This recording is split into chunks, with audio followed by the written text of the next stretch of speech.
Hello दोस्तों, आप सबका स्वागत है इस वीडियो में। आज हम बात करने वाले हैं एक्शन पोटेंशियल की। एक्शन पोटेंशियल कहाँ पर होता है, कहाँ कैसे इसकी जनरेशन होती है और फिर कैसे इसकी कंडक्शन होती है। तो सबसे पहले एक्शन पोटेंशियल एक्सोन की मेम्ब्रेन के अंदर होती है, जिसकी नेगेटिविटी इनसाइड द मेम्ब्रेन ज़्यादा होती है और आउटसाइड द मेम्ब्रेन कम होती है।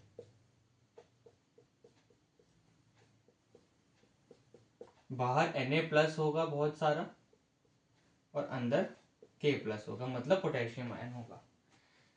दो गेट्स होंगे, एक होगा सोडियम गेटेड चैनल और एक होगा पोटेशियम गेटेड चैनल। 3 पार्ट में कंडक्शन होगी। कंडक्शन एक ही बारी में नहीं होती, कंडक्शन 3 पार्ट में होती है। तो एक्सोन मेम्ब्रेन की जो रेस्टिंग मेम्ब्रेन पोटेंशियल है वो -70 मिलीवोल्ट है।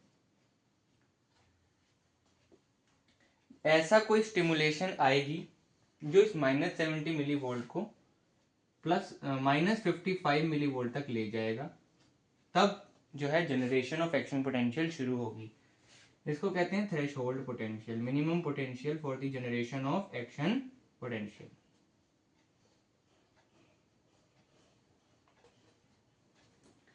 -55 मिलीवोल्ट तक पहुंचते ही पोटेंशियल सोडियम गेटेड चैनल खुल जाएंगे।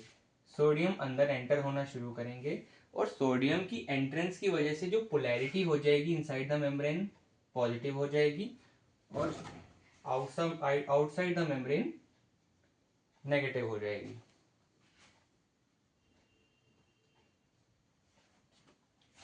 ये सोडियम गेटेड चैनल तब तक खुले रहेंगे जब तक ये पोटेंशियल +30 मिलीवोल्ट तक नहीं पहुंच जाती।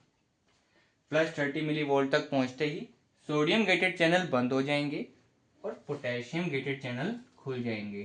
पोटेशियम गेटेड चैनल तब तक खुले रहेंगे जब तक जो है वो अपनी पोटेंशियल रिगेन ना कर ले, +30 से वो दोबारा -70 तक ना पहुंच जाए। लेकिन जो पोटेशियम गेटेड चैनल हैं वो बहुत ही धीरे क्लोज होते हैं, इस वजह से ज़्यादा ही पोटेशियम चले जाते हैं बाहर मेम्ब्रेन से और हाइपर पोलराइजेशन हो जाती है। जाना तो +30 से -70 तक होता है, लेकिन चली जाती है -90 मिलीवोल्ट तक। तो आपने 3 टर्म सुने होंगे, डीपोलराइजेशन,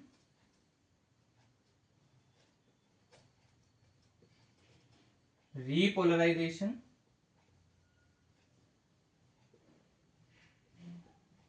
और हाइपर पोलराइजेशन। तो डीपोलराइजेशन क्या है? डीपोलराइजेशन क्या है? When the potential becomes less negative then it is known as depolarization. Depolarization कहाँ हुई? यहाँ पे हुई।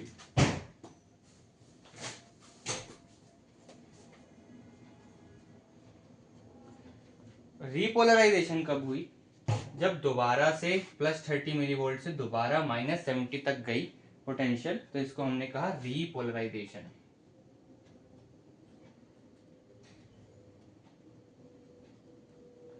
और हाइपर पोलराइजेशन कब हुई? जब जाना तो -70 तक था लेकिन चली गई -90 तक, तो इसको हमने कह दिया हाइपर पोलराइजेशन।